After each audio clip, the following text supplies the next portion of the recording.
On holy பைட்ஸ். Holy பைட்ஸ்னால் என்னென்னா, திருச்சபையில் இருக்கக்கூடிய ஸ்பெஷலான சில துணுக்குகள். அதாவது புனிதர்கள் வாழ்க்கையிலையோ, புதுமைகளோ, மாதாவோ, இயேசுவை பற்றியோ ஏதாவது ஒரு சில புதுமையான விஷயங்கள் சிறிய துணுக்குகளாக சொல்கிறது தான் ஹோலி பைட்ஸு. இன்றைக்கி ஹோலி பைட்ஸில் நான் உங்களுக்காக கொண்டு வந்திருக்கிற விஷயம் என்னென்னா, ரெட் வெட்னஸ்டே. ரெட் வெட்னஸ்டேன்னு ஒன்று நம்ம இது வரைக்கும் கேள்விப்பட்டிருக்கோமா? சிகப்பு புதன்கிழமை. அப்படி ஒரு நாள் இருக்குது.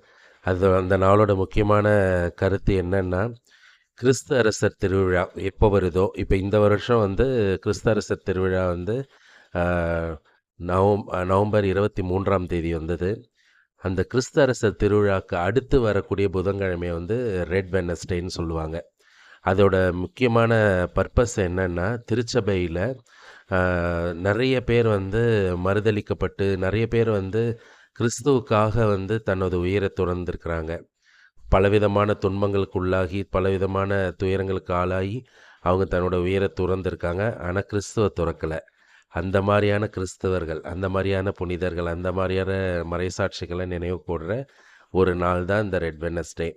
யாரெல்லாம் பெர்சிக்யூஷன்ஸ் பண்ணப்பட்டிருக்காங்களோ, யாரெல்லாம் கிறிஸ்துவுக்காக தன்னோட உயிரை துறந்திருக்காங்களோ, யாரெல்லாம் கிறிஸ்துவுக்காக கொலை செய்யப்பட்டார்களோ, யாரெல்லாம் கிறிஸ்துவரால் துன்புறுத்தப்பட்டார்களோ, அவர்களை நினைவு கூர்ற அந்த நாள் தான் இந்த ரெட் வெட்னஸ்டே.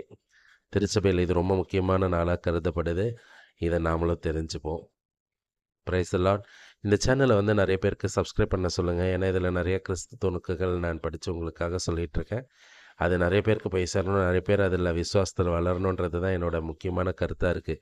ஸோ அதனால் உங்களுக்கு தெரிஞ்ச எல்லாருக்கும் இந்த சேனலை ஷேர் பண்ணுங்கள், சப்ஸ்கிரைப் பண்ண சொல்லுங்கள். நிறைய பேரை அவங்களோட ஃபீட்பேக்ஸை கமெண்ட்ஸில் போட சொல்லுங்கள். Praise the Lord.